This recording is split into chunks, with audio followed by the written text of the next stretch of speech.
आणि काही घटना अशा असतात की ज्या सहनही करता येत नाहीत आणि सांगताही येत नाहीत.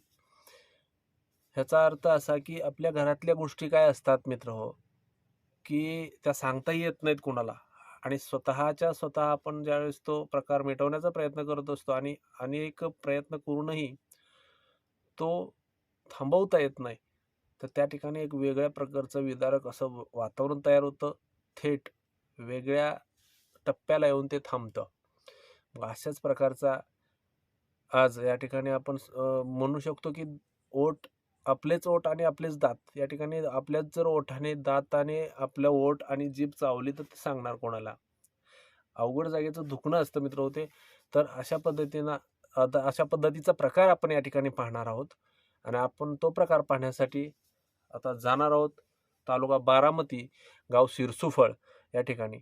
तारीख आहे 26/5/2023. तर या ठिकाणी एका तलावामध्ये एका 30 ते 28 ते 30 या वय वर्ष 28 ते 30 वर्षाचा युवक या ठिकाणी मृतावस्थेत पडला होता तलावामध्ये. दगड बांधून टाकलेला हा युवक होता. तर अशा पद्धतीचा हा युवक पाहण्यासाठी अत्यंत गर्दी झाली होती आणि हा प्रकार पोलिसांना कळाला. बारामती पोलीस स्टेशनचे सर्व अधिकारी कर्मचारी वर्ग या ठिकाणी तपास यंत्रणेमध्ये लागला. याचं सगळं पोस्टमार्टम वगैरे झालं. या ठिकाणी त्याचा तपास करण्यात आला की हा नेमका युवक आहे कुठला. तर खबऱ्यांच्या मार्फत आणि शेजारीच एका दौंड तालुक्यामधील रावणगाव या गावामध्ये संशयास्पद प्रकार या ठिकाणी असाच घडला होता.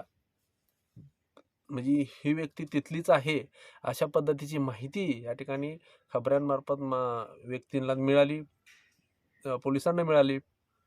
तर अशा पद्धतीची माहिती पोलिसांना मिळताच त्या ठिकाणी रावणगाव दौंड तालुक्यामधील रावणगाव या ठिकाणी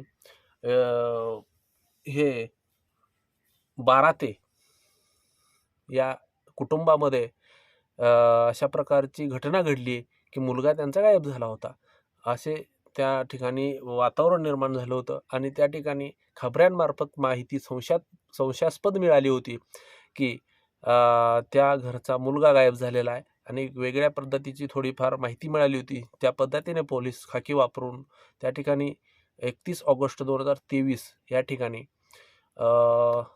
एक पोलीस या ठिकाणी जातात आणि त्या ठिकाणची माहिती अशी की रावणगाव, नाव पोपट भानुशाली बाराते, त्यांची पत्नी मुक्ताबाई पोपट बाराते आणि एक विवाहित मुलगी. ती मुलगी नगरला दिलेली होती. त्या ठिकाणी राहत होते. तिचं लग्न झालं होतं आणि एक मुलगा होता तो सौरभ बाराते, सौरभ पोपट बाराते.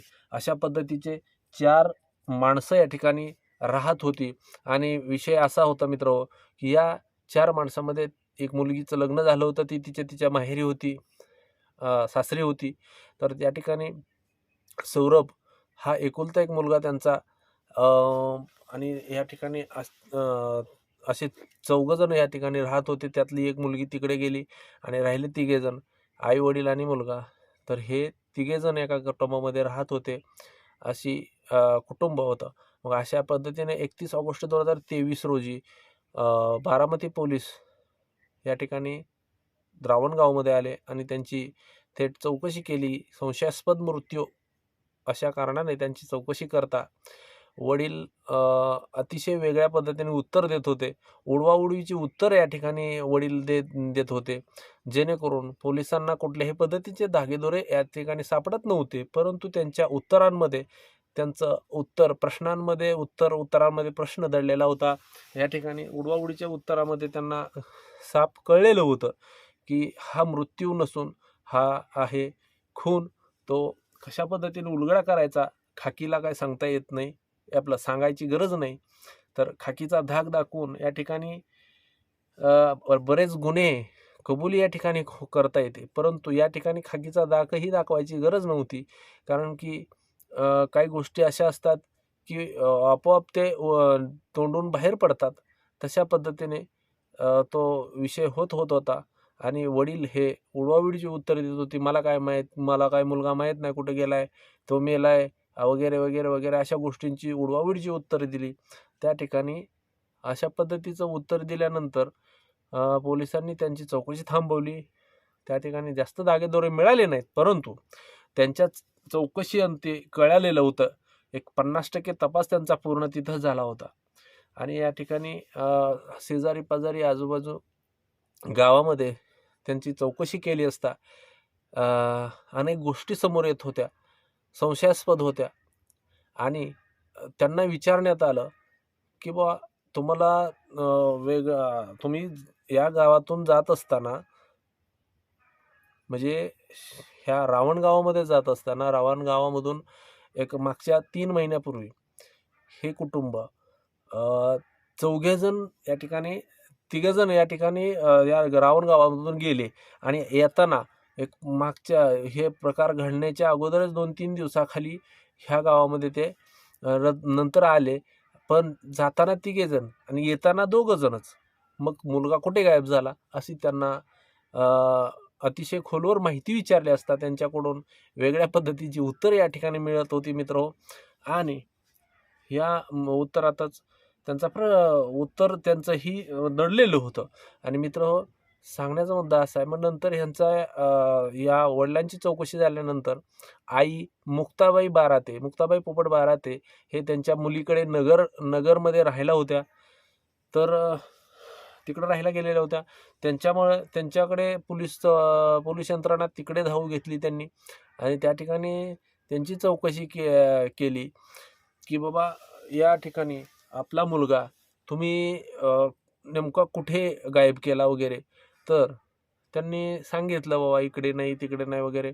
आणि त्या व्यक्तीला उलट तपासणी वगैरे केली. मुक्ताबाई बाराते यांची उलट तपासणी केली, सुलट तपासणी केली. सगळीकडून या ठिकाणी तपासाची दिशा बदलून हे उलटं विचारून ते सवसं विचारून अशा पद्धतीचे वेगवेगळे तपास यंत्रणेमध्ये ज्या काही गोष्टी असतात, खानाखुचा असतात, त्या सगळ्या उलटसुलट तपासणी करून त्या ठिकाणी मुक्ताबाई बाराते यांना बऱ्याच गोष्टीमध्ये अडथळा निर्माण येत होता. त्या सांगताना बिथरत होत्या, घाबरत होत्या. आणि या चळबीचळमध्ये त्यांनी कबूल केलं की आम्ही आमचा मुलगा मारला, आम्ही आमच्या मुलाची सुपारी दिली. मग अशा पद्धतीने मित्र हो, ह्या गोष्टीचा नेमकं कारण काय होतं ते आपण बघू. तर मित्र, दौंड तालुक्यामध्ये रावणगाव हे गाव आहे. या गावामध्ये 4 व्यक्ती राहत होत्या. पोपट भानुशाली बाराते, मुक्ताबाई पोपट बाराते आणि विवाहित मुलगी नीलम खुरंगे. या नीलम बाराते होत्या, नंतर माहेरकडे गेल्यानंतर खुरंगे झाल्या. तर या नगरमध्ये राहत होत्या आपल्या माहेरी. तर या ठिकाणी आणि मुलगा होता सौरभ. तर अशा पद्धतीचं या चौघांचं कुटुंब आता तिघांचंच झालेलं होतं. मुलगी तिकडे गेली होती. मग ह्या तिघांमध्ये मुलगा होता एक फक्त.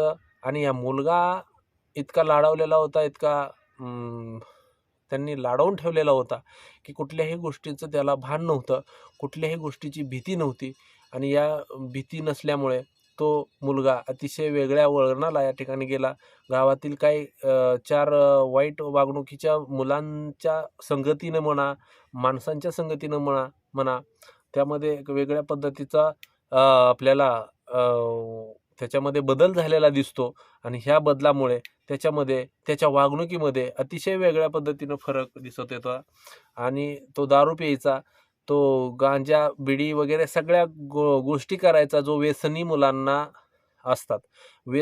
व्यसनाधीस्त झाला होता तो. आणि या व्यसनामुळे त्याचं गावात भांडण व्हायचं, गावात कुणाशी पटायचं नाही. शेजारी पाजारी, गावात घरात सगळीकडे हैदोस माजून ठेवला होता. अतिशय वडील आणि आई इतके टेन्शनमध्ये होते, इतक्या ह्याच्या दबावाखाली होत्या, प्रेशरखाली होत्या की जीवन जगत असताना, दररोजचं जीवन जगत असताना एकही दिवस त्यांचा सुखासमाधानाने जात नव्हता. एकुलता एक मुलगा, करायचं काय, कुणाला सांगायचं, अशा अनेक घटनांना त्यांना सामोरं जावं लागत असायचं. आणि आणि एकतंच की तो पोटचा गोळा होता, त्यामुळे अनेक गोष्टी त्यांनी सांभाळूनही घेतल्या. मुलगा आपला आहे, असू द्या, जाऊ द्या, चला. परंतु काही गोष्टी अशा असतात बघा, ते किती समजवायच्या आणि किती सहन करायच्या ह्याच्या पलीकडे पण म्हणजे पातळी पलीकडे तो त्याचं वागणं झालं. म्हणजे गावात भांडणं करायची, ते आईवडिलांनी मिटवायची. गावामध्ये अनेक प्रकार व्हायचे, जे घरापर्यंत यायचे. ह्यानी मार खाल्लाय गावातमध्ये, ह्यानी मार खाल्लेला आहे, ह्यानी दुसऱ्याला दिलेला आहे.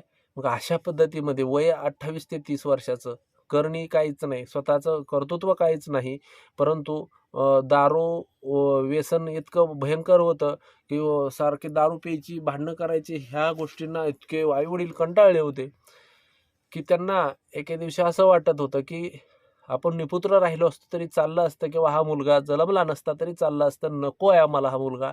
अशा पद्धतीचं त्यांचं वातावरण निर्माण झालं मित्र.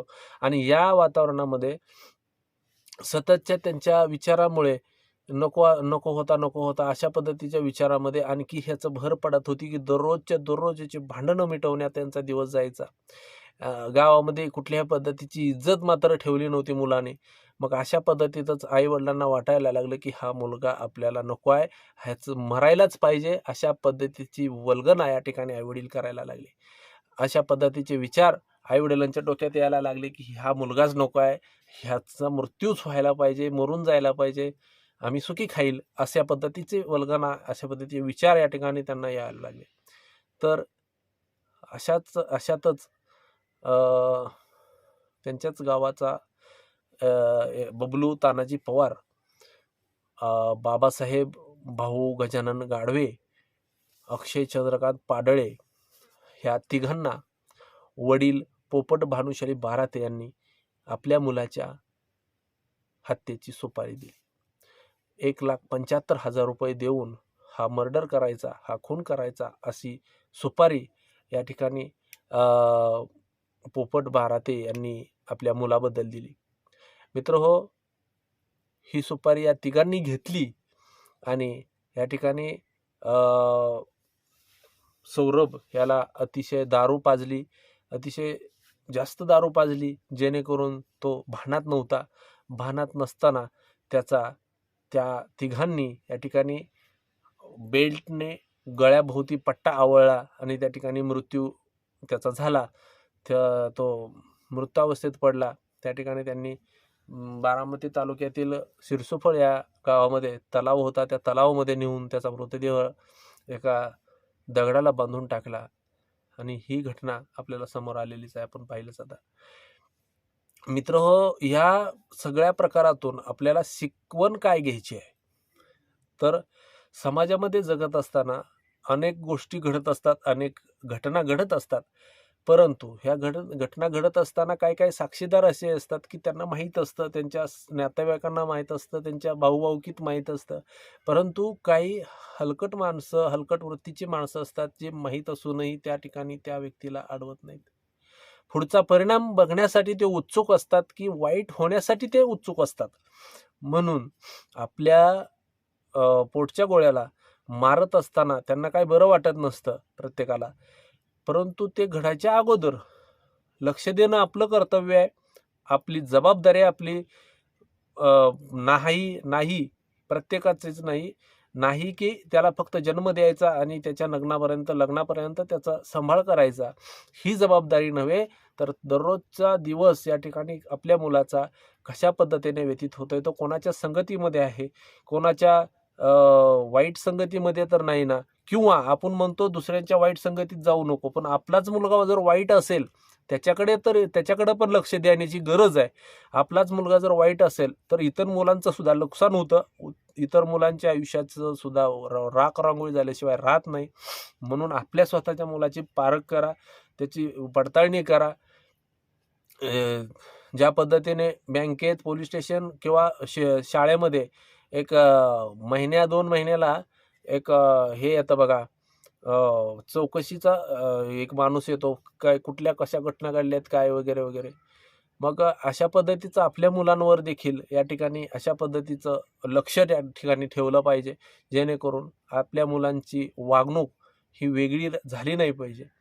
तर आपण ह्याच्यातून हाच धडा घेऊ शकतो मित्रो, की आपल्या पाल्याचं व्यवस्थित लक्ष आपल्या जीवनावरती, कार्यकुशलतेवरती, आपल्या मेहनतीवरती लागलं पाहिजे. प्रत्येकाने आपल्या मुलाकडे लक्ष दिलं पाहिजे. जय हिंद, जय महाराष्ट्र.